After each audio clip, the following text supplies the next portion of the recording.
Hello, today's going to be another Get Ready With Me where I just have fun and sort of talk to myself. If you're new, one of the things that I just do is I propose transparency and vulnerability in just kind of these morning moments so that we recognize that we're not all influencers and life isn't perfect and what you see on the internet before you isn't perfect, because authenticity is very, very important to me and to my position and role in mental health. So you're going to see dirty counters, you're going to see open doors, you're just going to see life as it unfolds, and I'm okay with that. I know I've been really struggling myself recently, and I think part of that was because I was trying to create a world where we're all supposed to look and act a certain way. And should for me is a very dangerous word. If I could purge it in my vocabulary, I would, because, like, what does should mean anyway? Well, should according to who? And is that the value that you espouse, or is the value that someone else thinks you should espouse? So I'm here to do beauty in the way that I see it and be part of a culture that I want to be part of. And part of that means shaping that culture. So that means transparency and honesty. I actually got to participate in another culture last night, which is really cool. I went to a deaf club and I don't even know. Well, I guess I do now, but I didn't even know any deaf people. But I went for like a school assignment. They said you have to interview people part of a culture you don't know. And like, I couldn't interview anyone else. Like, it wasn't my first choice, which is kind of interesting. I can't interview exactly, white people. I would not consider that to be a different culture than mine. I've been exposed to African Americans. I live in San Antonio, so yeah, I've talked with more than one Mexican. I couldn't do the disabled adults because I worked with them. I am one. I couldn't work with veterans because I am one. I did 12 years active duty. So it became, I don't know what I'm doing. I think I'm just going to try to pan this tour. There's not a lot in it. So, like, I was like, well, deaf certainly fits that bill. I don't know anyone who's deaf. I can't sign. And I never even would have put, like, the term together of deaf culture. I was like, what exactly is deaf culture? So I went and I talked with, like, 3 amazing women who just, like, shared, like, what it was like growing up deaf and just, like, the challenges and, like, before technology, like, or before the phone, the technology was called TTY. I've never used it. I hope not to use it. And like, how many people like didn't believe they could do basic things like you can't cook, and like, they're deaf, they can cook, right? But like, you can't live on your own. It's like, well, why not? Like, don't get married. You're deaf. I'm like, why? Like, there are like a lot of non sequiturs and a lot of like families that just didn't even learn to sign. And that's like such a powerful thing and powerful statement for your family to make, is saying, like, we don't think you're good enough to ever live outside the home. We don't think that you can survive without us. And it hurts those individuals because they basically have to grow up and prove everybody wrong. There's just a certain amount of support that I've had in my life. Hair in my eye. Thanks, dog. I know that's a dog hair too. It's like living in a snow globe with this hair flying around. Where you just take that for granted. Like, you take it for granted that you're going to get to go to school. But in rural communities where they don't have interpreters, if you can't afford to go to a school, or you don't have transportation there, or your family isn't willing to let you live away from them, because that's a lot of people stay overnight at their schools, your educational opportunities become really limited, and it is hard to get ahead in a society.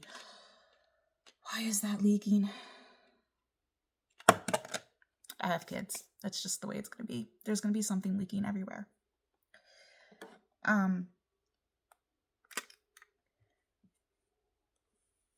but like you're going to be deprived opportunities that have nothing to do with your deafness just because you're deaf. So I was really inspired to listening to people talk about their experiences, because every single one of them had to show like this amazing resilience just to like be in society. So it's like I'm getting like pumped for them. It's like, oh, I need to be one of those people who knows ASL for no other reason than to know ASL. It's a whole entire population living in our country that doesn't have the same communication as other people, and if they can communicate, they get along just fine. So why don't we make it easy for them to communicate? It's astonishing, and I'm so glad that I'm gonna do something weird. I'm gonna do brown and purple for my blush.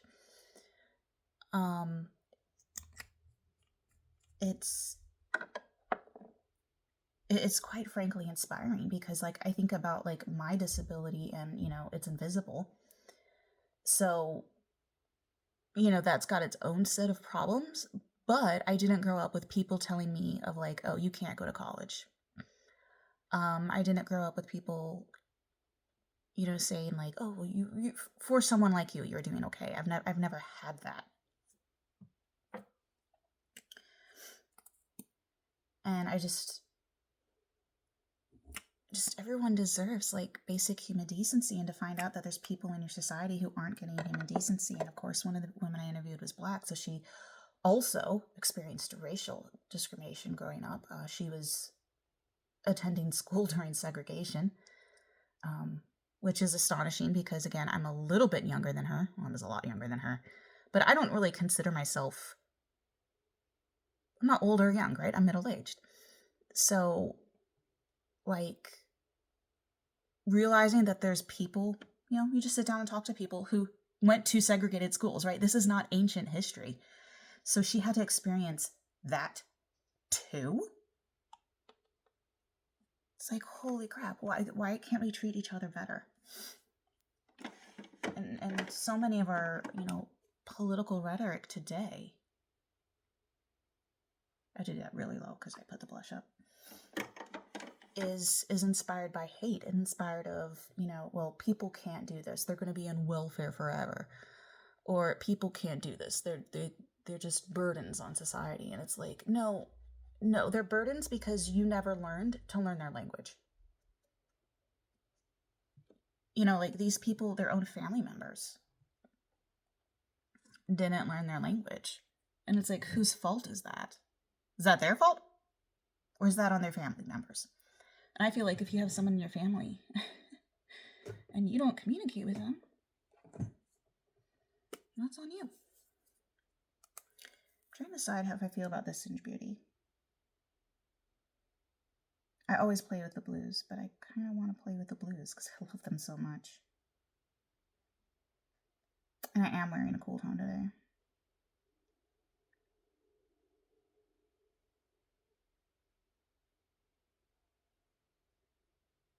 I still play with this one pretty frequently, but it's also one of my favorites.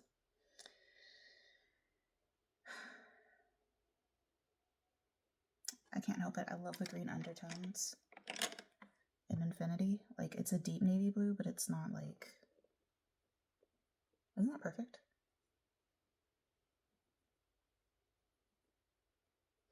I'm not doing anything fancy shape-wise. So, like, I'm just really, really grateful to be part of that opportunity, and it puts you in perspective your own struggles, and it's just given me such a profound, gratitude for being hearing, right? Like, I have glasses, but that's nothing like, being deaf. And I just think that's cool. And the fact that they were also open and honest with me and wanted to share that part of their life with me. And they thanked me for listening to them, which I'm like, no. Like, you're helping me out with my school homework, right? Like, this is a research project. And you're grateful to me. I'm like, you're taking time out of your day to come meet with me you know, the interpreter's there. She did it for free. She just wanted their story shared as well. And I just think that's like, I'm saying like a lot, but it's because I'm kind of like almost overwhelmed with emotions.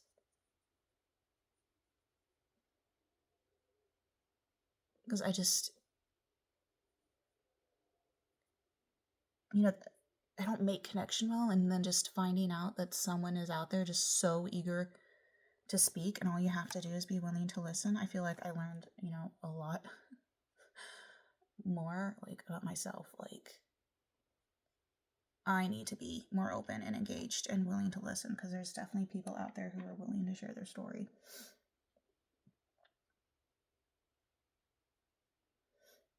So like I thoroughly enjoyed that. It was also nice that my 15-year-old was babysitting for like 3 hours for me, and I got home like, "You're okay? You're not burned out, right?" And he's like, "Nope, I'm fine." And I'm like, again, having that supportive network and that family and that connection means so much to me, and it's right there in my home, and sometimes, you know, you forget to appreciate it.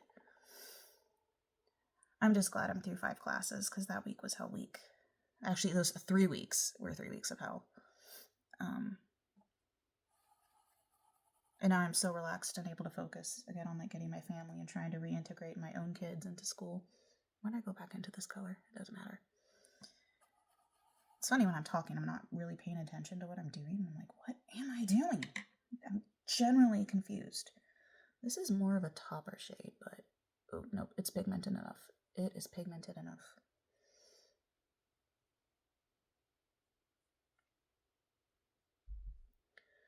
So, you know, overall, I'm just really, really grateful. And I'm booking a trip for vacation. I am taking a break. I'm going to let my in-laws watch my kids, which they are more than happy to do. And I'm softening out this gray that ended up a little bit higher and like sharper than I would have wanted.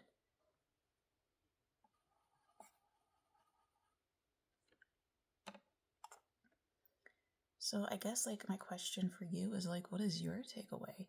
Like, what like group like is right in front of you that you haven't even like considered? Like,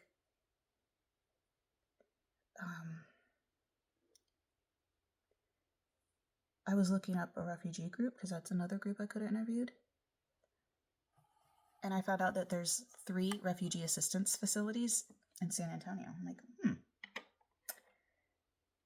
that's an area that I could have been engaged in and working with and meeting with people and helping people with this entire time, but yet I didn't.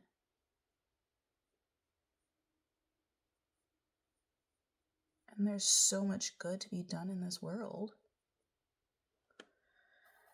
But I guess that's a lot of times my frustration is we all just need help, and it seems like I can't find the help. But I'm like, well, you know what?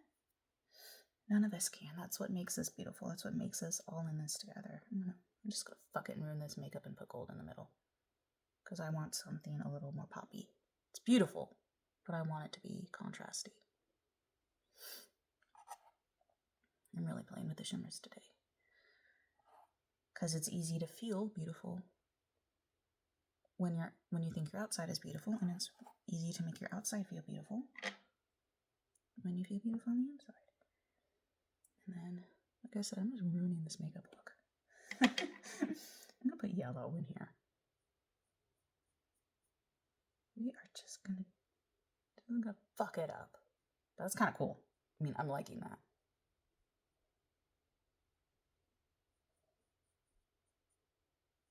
And that kind of does go into that gold.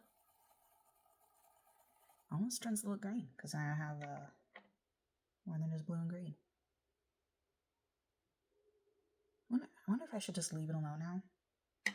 I mean, it's not really well blended, but it's not really a nice look that needs a lot of blending. It's just a sloppy bunch of shimmers.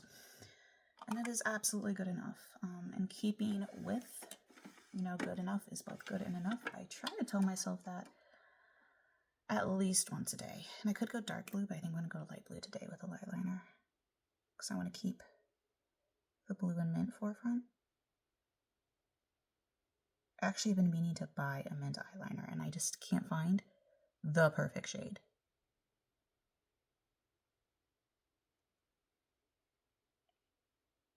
I'm also really excited about panning this one because you can see it is getting small.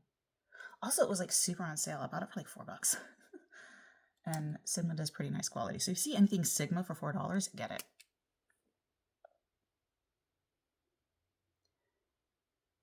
And then I have a new eyeliner on order, which I think I mentioned yesterday because this is like barely hanging on. The side works really well, but the tip doesn't. So if I play around with this too much and try to go overshadow, it's going to get a little messed up.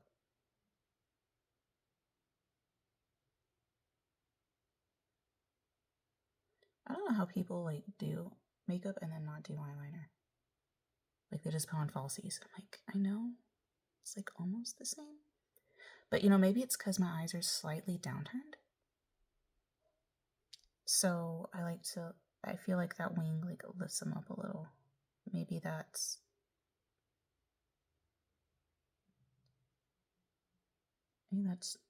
what does it for me, is having that little gap there filled. And sometimes a bat wing, but I don't need to today. I do have a little bit here. But anyway, that's kind of like how my day went yesterday. I was just like really focused on like other people's stories and felt like really appreciative. Like it's hard to feel bad about yourself when you're feeling grateful. Is this why I almost never wear this highlighter? That's intense. I love this Rare Beauty formula though, but I'm like, ooh, that's too much. Okay. Okay, clean that off and swirl. It's permanent.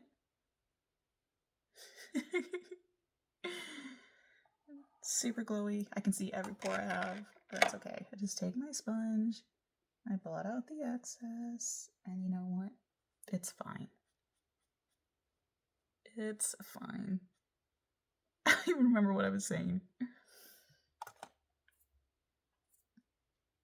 Oh, I was saying like it's super hard to be upset and moody when you're grateful. Like gratitude is one of those emotions that tends to push out other emotions.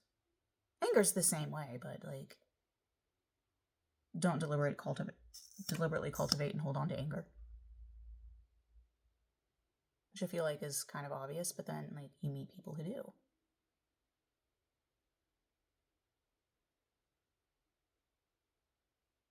I love this mascara. I just like get lost in a trance of like, how many coats am I doing? Ugh, my Sephora sale package should be getting here any day now.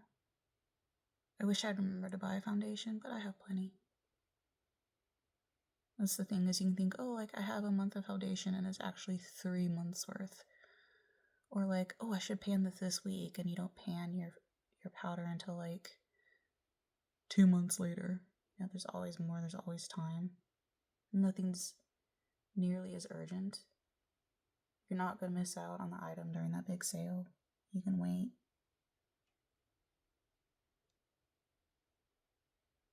Patience is key to everything. I have a funny story regarding patience. So when I was, 15, you can apply for your learner's permit in Florida.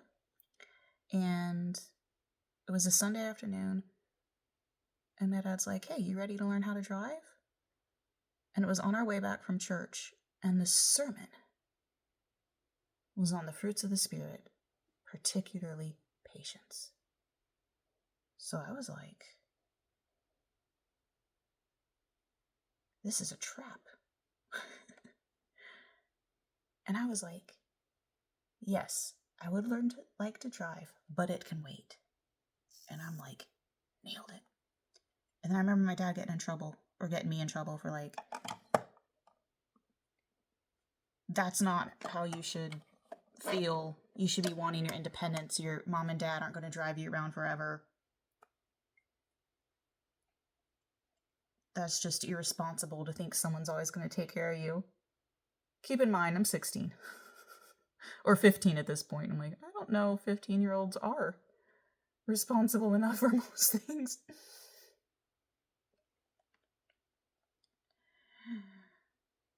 And like, I did get a chance to explain the situation later to my mom, who was like also in the car. I'm like, what the hell just happened? And she was like, yeah. His response was a little disproportionate, and now knowing that you remembered the sermon, none of us were thinking about that. And I'm like, he asked me on the way back. Like, all of us should have been thinking about it. And she's like, you're right. It wasn't a setup. And I'm like, no, Mom, it feels like a setup.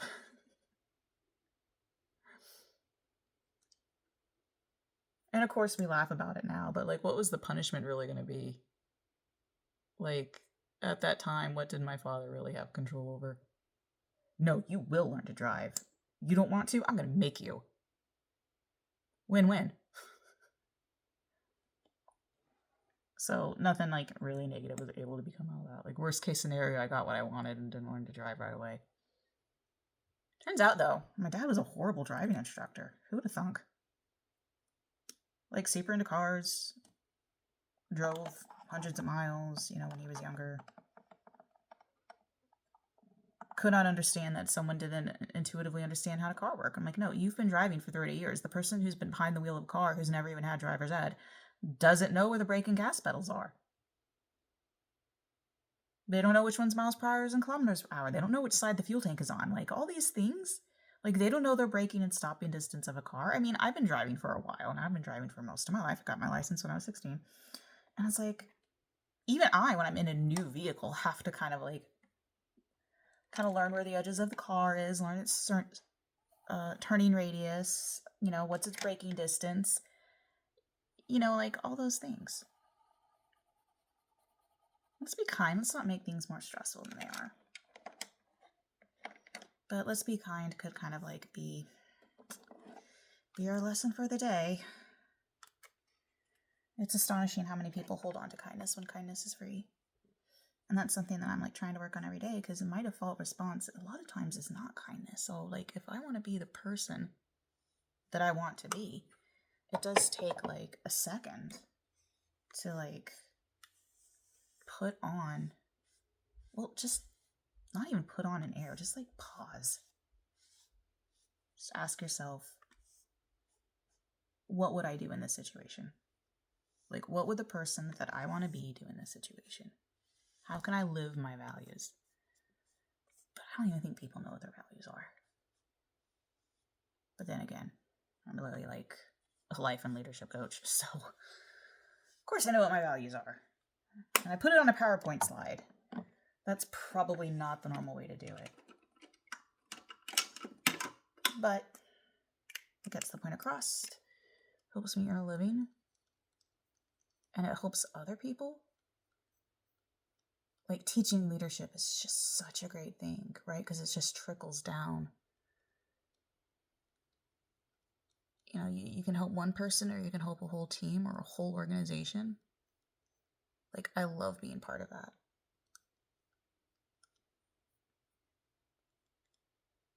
And I also love this makeup look. I think it came together. I don't feel that yellow and that gold ruined it all. I just think it kind of like brightened it and livened it up, and I can wear whatever I want to wear. And today's that day. So thank you for watching.